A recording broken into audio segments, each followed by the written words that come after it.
신앙의 길에서 위기가 찾아올 때 그때 우리는 하나님께 기도합니다. 그런데 우리의 간구는 하나님의 뜻에 합당합니까? 오늘 말씀은 위기의 때, 이전의 일상에서 새로운 일상으로 변화되어지는 때에 하나님의 백성이 취해야 할 자세를 보여주고 있습니다. 하나님의 사람 사무엘, 그는 신정시대에서 왕정시대로 넘어가는 과도기에 하나님의 종으로서 마지막 사사이자 첫 번째 선지자였습니다. 신명기 17장에서 하나님께서 이미 이스라엘의 왕을 세우실 것을 약속하셨기에 이스라엘의 왕이 세워지는 것은 잘못된 것은 아닙니다. 그러나 문제는 아직 때가 아니었다는 것입니다. 사사시대 300년 동안 이스라엘은 수도 없이 하나님을 배반했고 나라는 불안했으며 이웃 나라들과의 분쟁은 계속되고 있었습니다.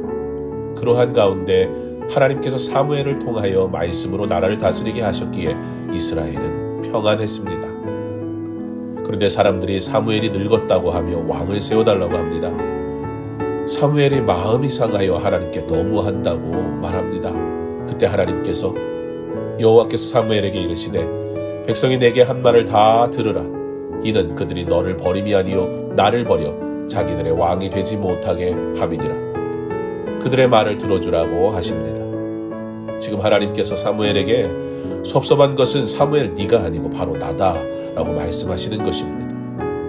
우리가 하는 모든 섬김은 하나님께 영광이 되고 우리가 행한 모든 일들은 하나님께서 허락하셨기에 가능한 것이므로 우리는 그것이 하나님의 은혜라고 고백하여야 합니다.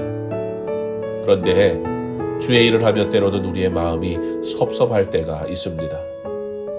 그러나 그보다 우리가 기억해야 할 것은 하나님의 마음이 어떠하시겠는가입니다. 하나님께서는 왕을 줄 것을 약속하셨으니 이스라엘이 왕을 요구하는 것은 잘못된 것이 아닙니다. 그러나 사무엘도 그리고 이스라엘도 중요한 사실을 하나 잊고 있었습니다. 그 왕을 세우는 분은 바로 하나님이시라는 것입니다. 하나님께서 때가 되어 명령하시면 그때 순종하는 것입니다. 하나님이 가자 하시면 가는 것입니다. 하나님이 멈춰라 하시면 멈추는 것입니다. 내게 한 말들을 다 들으라. 하나님은 지금 허락하심으로 저들의 잘못을 가르치시고 경고하십니다. 그런데 백성들이 깨닫지 못하니 듣지 않습니다. 백성이 사무엘의 말 듣기를 거절하여 이르되 아니로소이다. 우리도 우리 왕이 있어야 하리니 백성들이 경고를 무시합니다.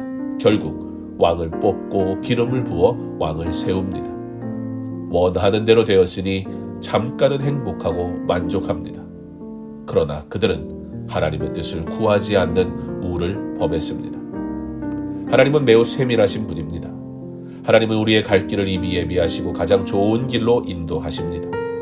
양은 목자를 따라갈 때 좋은 풀도 먹고 쉼도 얻을 수 있는 것입니다. 하나님께서는 하나님의 사람을 준비시키고 있었습니다. 그런데 그 사람은 아직 태어나지도 않았습니다. 아직 하나님의 때가 아닌 것입니다. 그렇기에 이스라엘을 하나님의 때를 기다려야 했습니다.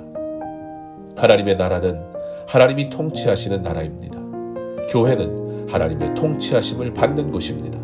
인생은 하나님께서 통치하실 때 평안합니다. 특별히 어려운 때에 더욱 민감하게 하나님의 뜻을 구하여야 합니다. 지금 나는 합당한 것을 구하고 있습니까? 지금 내가 누리는 것은 참 행복입니까?